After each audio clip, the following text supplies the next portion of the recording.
Love always finds the way, and what is meant to be happens sooner or later in life. The Lost Little Star, Part 2. The angel of reconciliation floated from left to right and then from right to left, as would the angel be thinking about something or mixing some thoughts.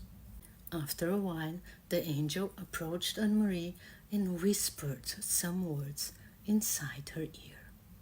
Then the angel stepped back again and said to both, "Go, all will be fine." Anne-Marie and Paul ran down the path of meteorites, eager to grab the next comet.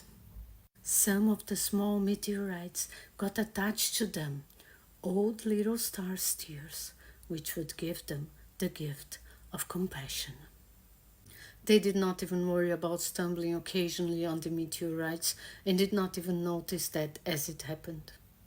As Anne-Marie looked towards Paul, he started to laugh and said, "Hey Anne-Marie, you can tickle me with your eyes now."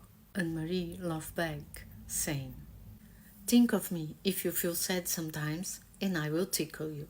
They arrived just in time to catch the comet and jumped on it, with many other stars on its tail, laughing and singing.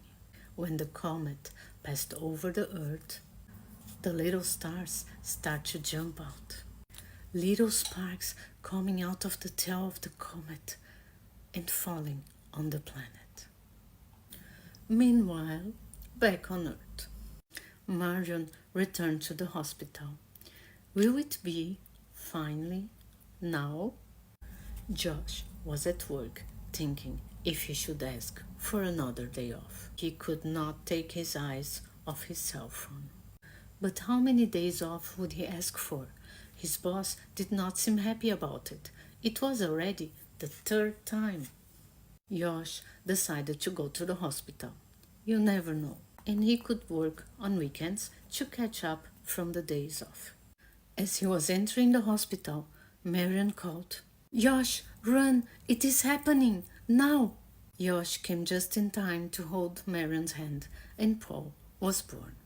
A few hours later, in another hospital in the same region, Karen and Rob were looking at a tiny girl with black hair and blue eyes.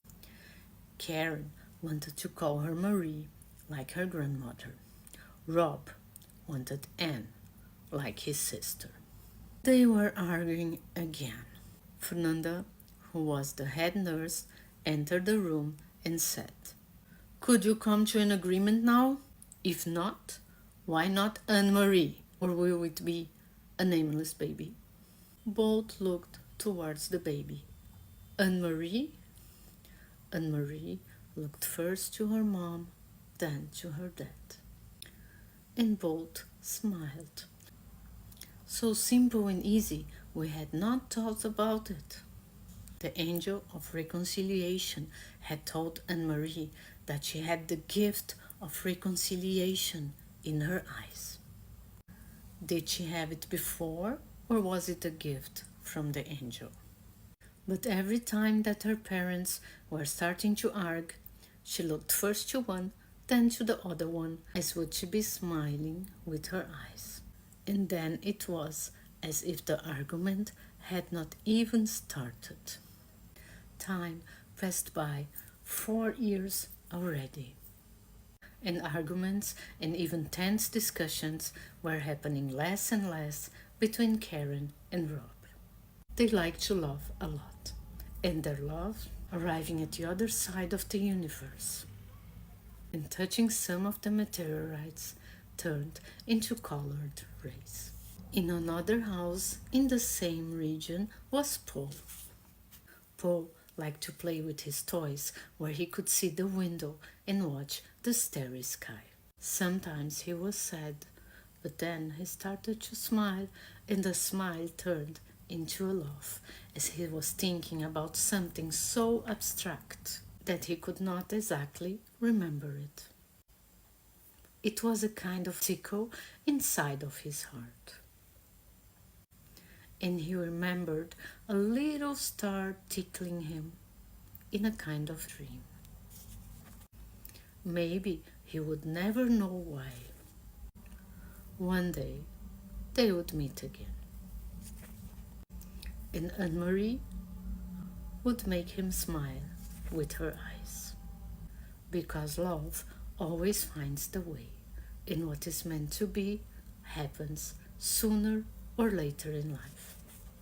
Thank you so much for hearing me. The Lost Little Star is part of my book, Harables Short Stories 1, available on Amazon as ebook and paperback and free with Kindle Unlimited. The link to my books is in my bio. I hope you enjoyed hearing this short story and wish you a wonderful day. Bye. Thank you.